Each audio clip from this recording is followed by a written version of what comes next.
जय माता दी। राधे राधे। आइए सुनते हैं नवरात्रि के दूसरे दिन दुर्गा सप्तशती का दूसरा अध्याय। देवताओं के तेज से देवी का प्रादुर्भाव और महिषासुर की सेना का वध। महर्षि मेधा बोले, प्राचीन काल में देवताओं और असुरों में पूरी 100 वर्षों तक घोर युद्ध हुआ था और देवराज इंद्र देवताओं के नायक थे। इस युद्ध में देवताओं की सेना परास्त हो गई थी और इस प्रकार संपूर्ण देवताओं को जीत महिषासुर इंद्र बन बैठा था। युद्ध के पश्चात हारे हुए देवता प्रजापति श्री ब्रह्मा को साथ लेकर उस स्थान पर पहुँचे जहाँ पर कि भगवान शंकर विराजमान थे। देवताओं ने अपनी हार का सारा वृत्तांत भगवान श्री विष्णु और शंकर को कह सुनाया। वह कहने लगे, हे प्रभु, महिषासुर सूर्य, चंद्रमा, इंद्र, अग्नि, वायु, यम, वरुण तथा अन्य देवताओं के सब अधिकार छीनकर सबका अधिष्ठाता स्वयं बन बैठा है। उसने समस्त देवताओं को स्वर्ग से निकाल दिया है। वह मनुष्यों की तरह पृथ्वी पर विचर रहे हैं। दैत्यों की सारी करतूत हमने आपको सुना दी है और आपकी शरण में इसलिए आए हैं कि आप उनके वध का कोई उपाय सोचें। देवताओं की बातें सुनकर भगवान श्री विष्णु और शंकर जी को दैत्यों पर बड़ा गुस्सा आया। उनकी भौहें तन गई और आँखें लाल हो गई। गुस्से में भरे हुए भगवान विष्णु के मुख से बड़ा भारी तेज निकला और उसी प्रकार का तेज भगवान शंकर, ब्रह्मा और इंद्र आदि दूसरे देवताओं के मुख से प्रकट हुआ। फिर वह सारा तेज एक में मिल गया और तेज का पुंज वह ऐसा दिखता था जैसे कि जाज्वल्यमान पर्वत हो। देवताओं ने देखा कि उस पर्वत की ज्वाला चारों ओर फैली हुई थी और देवताओं के शरीर से प्रकट हुए तेज की किसी अन्य तेज से तुलना नहीं की जा सकती थी। एक स्थान पर इकट्ठा होने पर वह तेज एक देवी के रूप में परिवर्तित हो गया और अपने प्रकाश से तीनों लोकों में व्याप्त जान पड़ा। वह भगवान शंकर का तेज था। उससे देवी के मुख प्रकट हुआ। यमराज के तेज से सिर के बाल बने। भगवान श्री विष्णु के तेज से उनकी भुजाएं बनी। चंद्रमा के तेज से दोनों स्तन और इंद्र के तेज से जंघा तथा पिंडली बनी और पृथ्वी के तेज से नितंब भाग बना। ब्रह्मा के तेज से दोनों चरण और सूर्य की तेज से उनकी अंगुलियां पैदा हुई। वसुओं के तेज से हाथों की अंगुलियां एवं कुबेर के तेज से नासिका बनी। प्रजापति के तेज से उनके दांत और अग्नि के तेज से उनके नेत्र बने। संध्या के तेज से उनकी भौहें और वायु के तेज से उनके कान प्रकट हुए थे। इस प्रकार उस देवी का प्रादुर्भाव हुआ था। महिषासुर के पराजित देवता उस देवी को देखकर अत्यंत प्रसन्न हुए। भगवान शंकर ने अपने त्रिशूल में से एक त्रिशूल निकालकर उस देवी को दे दिया और भगवान विष्णु ने अपने चक्र में से एक चक्र निकालकर उस देवी को दिया।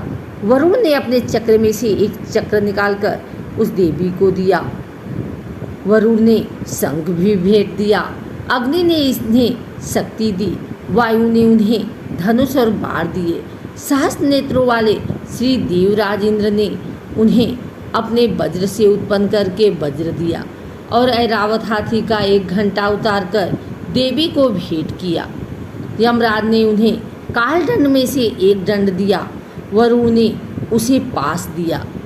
प्रजापति ने उस देवी को स्फटिक की माला दी और ब्रह्मा जी ने उन्हें कमंडलू दिया।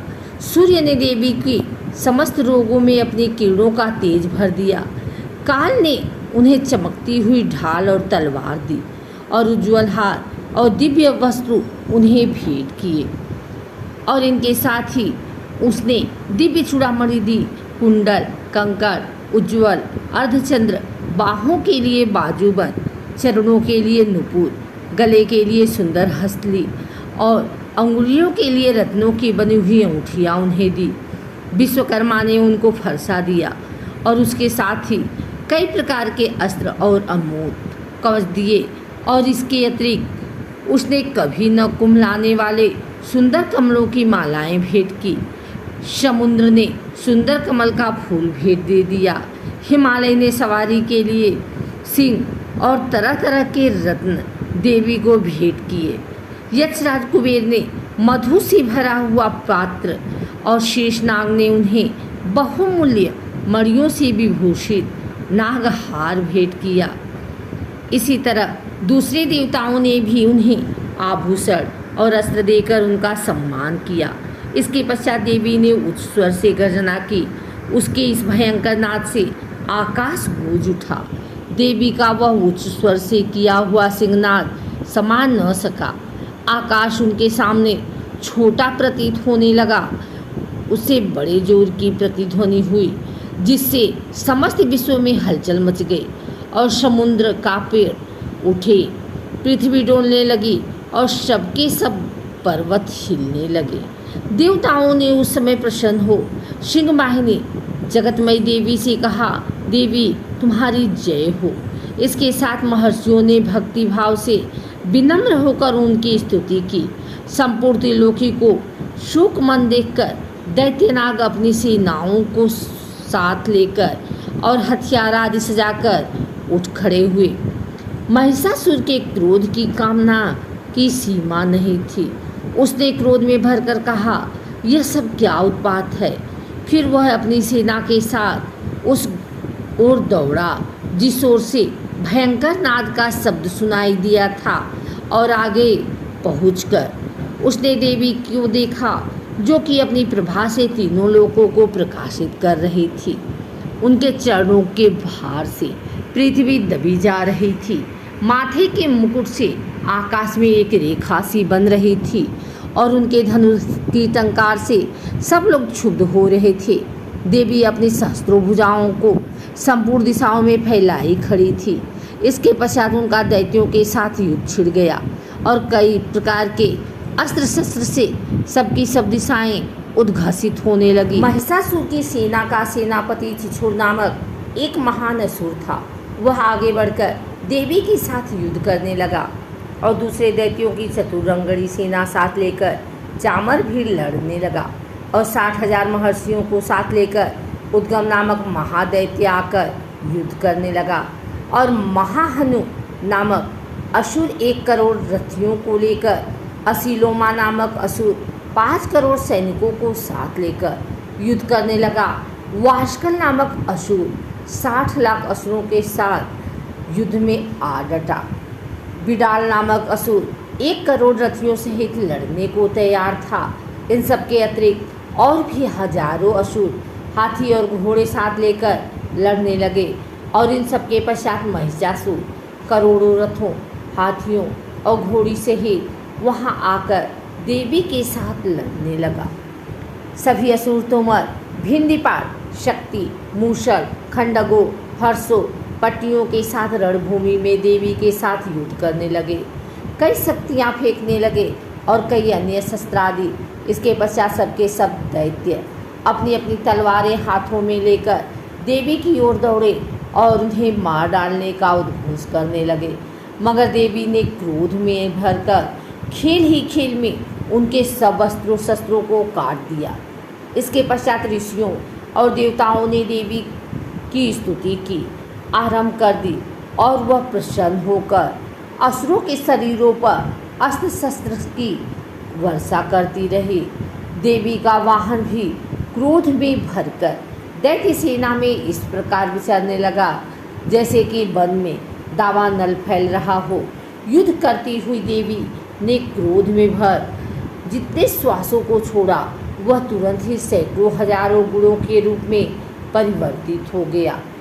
फर से भिंडीपाल, खड़ग तथा पट्टिस इत्यादि अस्त्रों के साथ दैत्यों का नाश करते हुए ढोल, शंख व मृदंग आदि बजा रहे थे। तदंतर देवी ने त्रिशूल, गदा, शक्ति, खड़ग आदि से सहस्त्रों असुरों को मार डाला। कितने को घंटे की टंकार की आवाज़ से यमलोक पहुंचा दिया।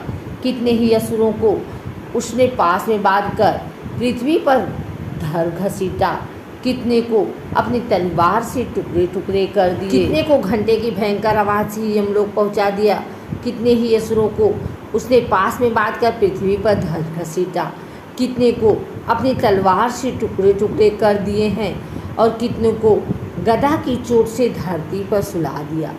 कई दैत्य मूसल की मार से घायल होकर रक्त वमन करने लगे और कई सूल से छाती फट जाने के कारण पृथ्वी पर लौट गए और कितनों की बाढ़ से कमर टूट गई। देवताओं को पीड़ा देने वाले दैत्य कट कट कर मरने लगे, कितनों की बाहें अलग हो गई, कितनों की ग्रीवाएं कट गई, कितनों के सिर कटकर दूर हो गए, भूमि पर लुढ़क गए, कितनों के शरीर बीच में से कट गए और कितनों की जहाँ कष्ट हो गई और वह पृथ्वी पर गिर पड़ी। कितने ही सिरों व पैरों के कटने पर भी भूमि पर से उठ खड़े हुए और शस्त्र हाथ में लेकर देवी से लड़ने लगे और कई दैत्यगण भूमि में बाजों की ध्वनि के साथ नाच रहे थे। कई असुर जिनके सिर पर कटे चुके थे बिना सिर के धड़ से ही हाथ में शस्त्र लिए खड़े होकर लड़ रहे थे। दैत्य रह रहकर ठहरो ठहरो ठहरो हुई देवी को युद्ध के लिए ललकार रहे हैं।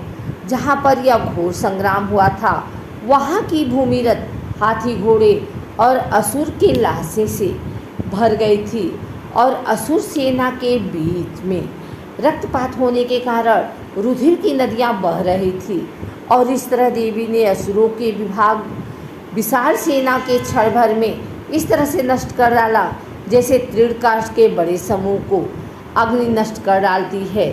और देवी का सिंह भी गर्दन के बालों को हिलाता हुआ और बड़ा शब्द करता हुआ असुरों के शरीर से मानो उनके प्राणों को ढूंढ रहा था। वहाँ देवी की गणों ने जब दैत्यों के साथ युद्ध किया तो देवताओं ने प्रसन्न होकर आकाश से उन पर पुष्प वर्षा की।